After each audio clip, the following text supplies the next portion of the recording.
Bonjour à tous. Deuxième partie concernant la création de l'univers. Dans la partie précédente, j'ai pu expliquer comment la perspective de conscience euh, était importante quant à savoir ce à quoi nous pourrions nous identifier. Donc j'avais utilisé la parabole de l'arbre avec les feuilles et l'arbre dans sa globalité. Donc en tant qu'énergie, nous sommes une manifestation de l'être unique. Donc en tant qu'énergie, nous sommes le tout. En tant que conscience, nous ne sommes rien. Les parcelles d'âme qui correspondent aux feuilles sur l'arbre sont des outils de manifestation qui sont temporaires.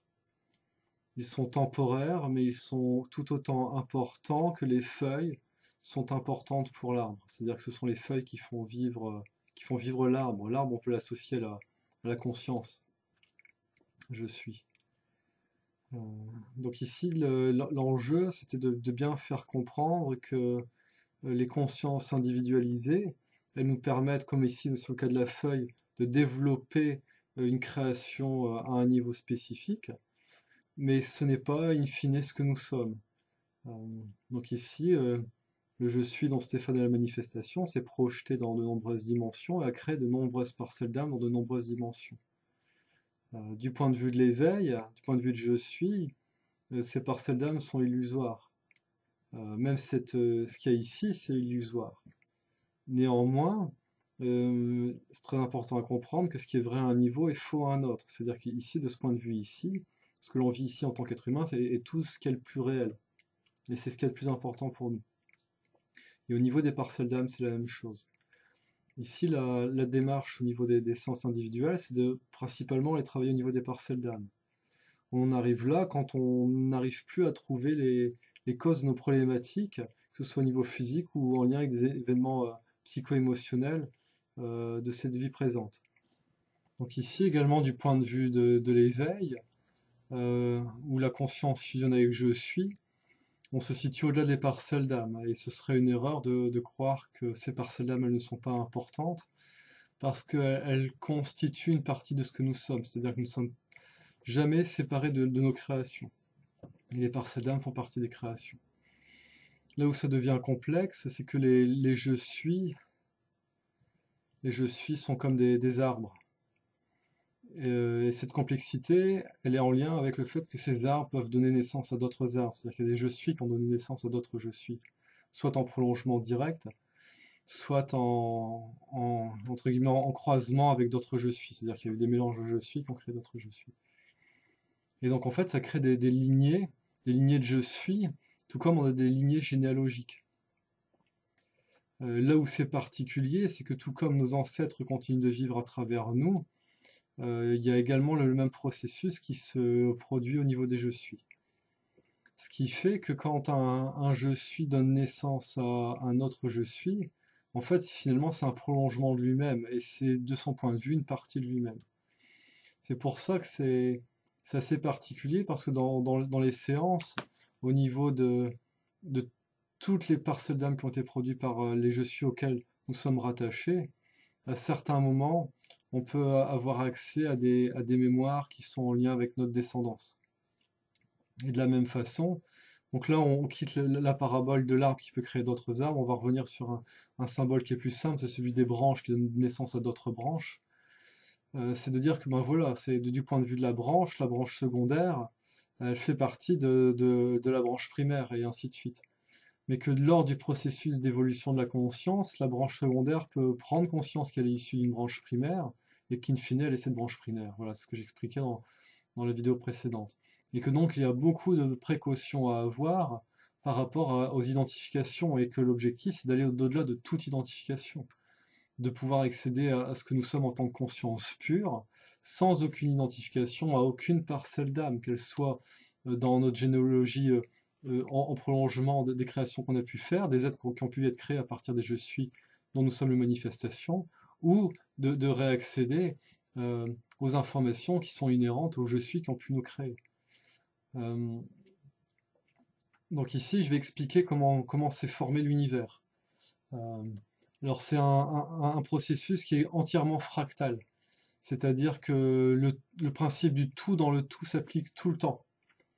C'est-à-dire que ce qui est présent dans cet univers est à l'image de ce qui est présent dans l'ensemble de la création au-delà de cet univers. Tout comme dans notre ADN, on a toutes les informations qui définissent notre corps dans sa globalité. Connais-toi toi-même et tu connaîtras l'univers et les dieux. C'est la même chose, c'est-à-dire que le corps humain, il porte en lui tous les événements, toute la création. Et ça peut se refléter dans le corps humain, et c'est pour ça que on peut vivre, on peut vivre l'éveil à la totalité depuis le corps humain. Euh, donc à la base, il n'y avait que le néant, et ce néant, il a créé deux forces, une force qui est constructive et une force qui est destructrice. Euh, donc c'est comme si c'était les deux pôles d'un aimant, que si on ne crée pas une troisième force pour empêcher que les polarités se rejoignent, c'est comme si on avait de la matière et de l'antimatière, les deux se retouchent, et en fait on revient au néant. Donc la création, elle repose sur ça. C'est pour ça qu'à un certain niveau, rien n'a jamais existé, parce que ici on est dans une possibilité, on est dans l'expression d'une potentialité où justement ces deux forces ne se réunissent pas et elles ne s'annulent pas à nouveau. Et donc il y a une troisième force qui apparaît. Et en fait, à partir de ces trois forces, euh, sept, sept énergies sont créées. Euh,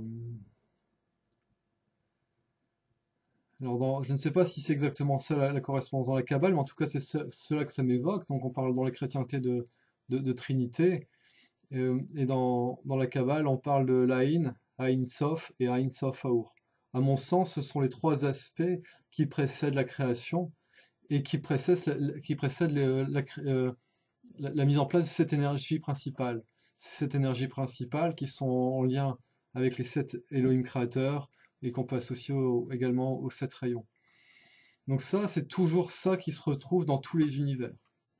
La caractéristique de cet univers, c'est qu'il a été créé à partir de sept êtres qui viennent d'un autre univers. Et que tout s'est créé à partir de ces sept êtres. Et chacun des sept êtres manifeste euh, l'une de ces sept énergies principales.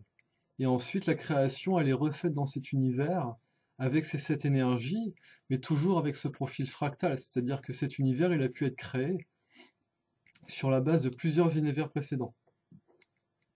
C'est-à-dire qu'on ne peut pas en une seule fois obtenir un univers aussi extraordinaire que celui-ci. Ici, on est dans un univers où les formes de vie biologique, elles existent. On n'a pas pu tout de suite créer des univers avec des formes de vie biologiques. Par exemple, il y avait dans un univers précédent, les formes de vie, elles étaient mécaniques. Elles n'étaient pas biologiques. Donc je dis, est-ce qu'il y a parfois des personnes qui ont des mémoires, elles se disent, bah mince, là, j'ai pas un corps comme ici, j'ai un corps, c'est comme un robot, donc ça c'est normal, ça c'est en lien avec les univers précédents. Mais il y a eu besoin de créer un certain nombre de mondes, et c'est ces mondes par assemblage, dans cet univers-ci, qui ont pu créer l'univers ici en question. Donc ici, c'est de se rendre compte qu'il y a aussi des échelles de temps qui sont très grandes. Donc j'expliquais ça à une personne il n'y a pas longtemps, elle m'a dit, mais comment tu sais tout ça? Ben, comment c'est possible? C'est que par je suis, on peut avoir accès à certaines informations, et par le travail multidimensionnel, le fait d'évoluer dans les dimensions, et puis se rendre compte de ce qui s'est passé dans dimensions et de remonter dans le temps. Parce que les dimensions dans cet univers, elles se sont créées. Elles ont commencé à être créées il y a très longtemps. Les premières dimensions ont servi de structure à l'univers.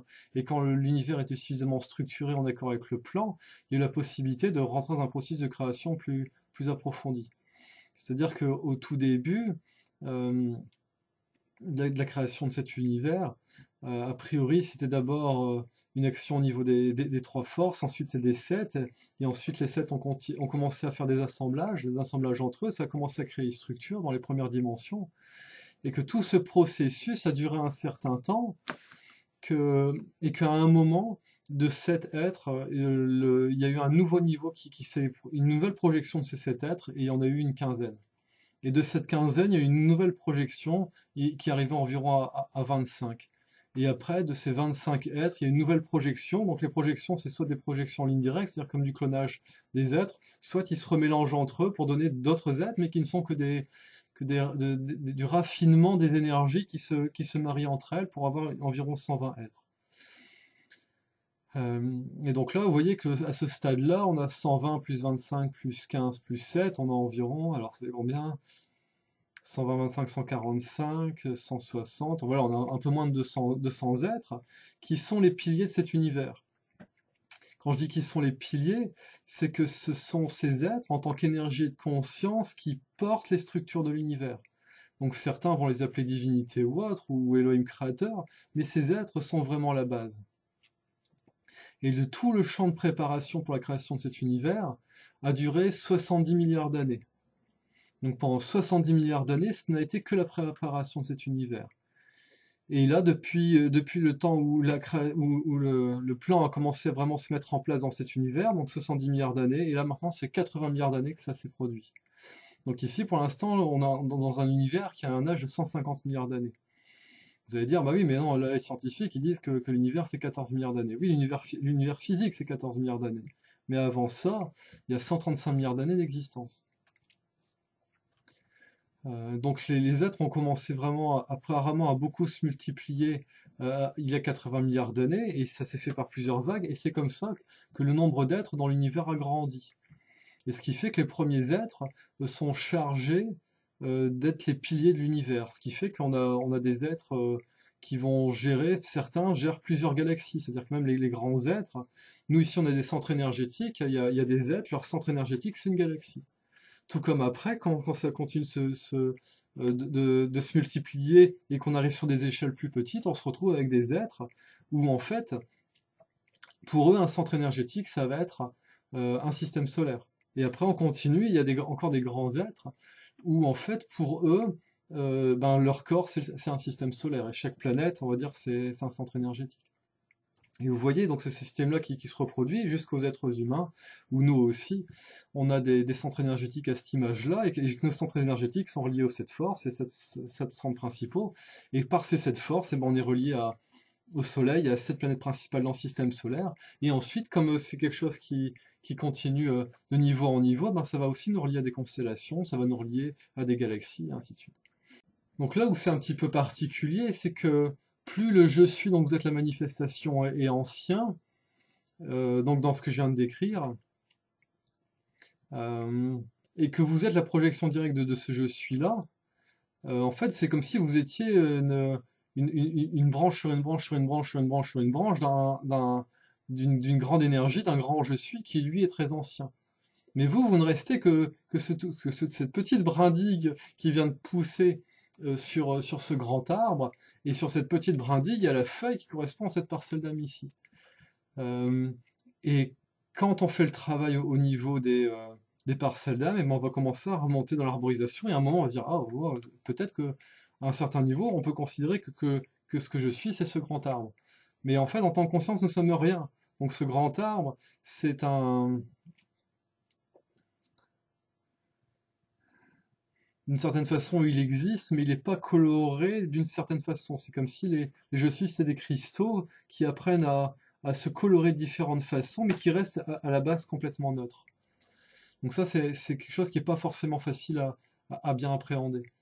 Euh, et que donc, dans le travail, on va facilement pouvoir remonter au niveau de tout ce que nous avons commencé à créer depuis que nous avons commencé à nous manifester. C'est-à-dire que par exemple, pour ceux qui ont commencé à se manifester il y a 60 milliards d'années, eux, ils vont facilement pouvoir remonter sur les 60 derniers milliards d'années. Et pour ceux qui ont été créés il y a 30 milliards d'années, eux, ils vont facilement remonter sur les 30 premiers milliards d'années. Et après, c'est plus compliqué parce que ce n'étaient pas eux qui étaient à ce moment-là. C'est-à-dire que eux, ils ne sont que les prolongements de l'être qui leur a donné naissance. C'est-à-dire que comme on s'est toujours projeté en dimension en dimension, j'ai même plutôt l'impression que c'est par groupe de dimensions. Il y a un groupe de dimensions, et donc à chaque fois qu'il y a un groupe de dimensions, et ben c'est là qu'il y a un nouveau prolongement. On va dire qu'il y a un groupe de dimensions qui correspond à un aspect de je suis, et que quand cet aspect continue à se prolonger, il va recréer des aspects sur un autre groupe de dimensions. Et c'est un petit peu comme nous ici, notre généalogie, c'est-à-dire qu'on a des parents, arrière-grands-parents, ainsi de suite, qui nous ont créés. Sauf qu'ici, c'est du prolongement direct, c'est-à-dire que c'est presque du clonage.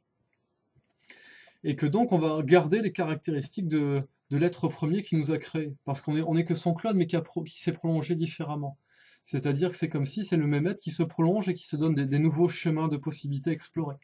C'est-à-dire que comme c'est pas possible d'explorer plusieurs chemins en même temps, et ben il s'est démultiplié pour justement explorer ces plusieurs chemins. Là où il y a une autre subtilité, c'est pour les êtres qui ont été créés par assemblage. Là, par contre, en général, c'est possible de remonter que jusqu'au moment où l'assemblage s'est fait.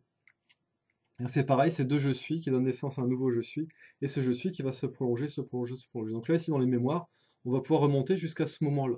Et après, c'est, d'après ce que je comprends, après, on a des perceptions de notre généalogie. Tout comme c'est facile de sentir en nous ce que nous sommes, après, voilà, on a un regard sur nos parents, sur nos grands-parents, et ainsi de suite. C'est pas nous, mais on est leur prolongement.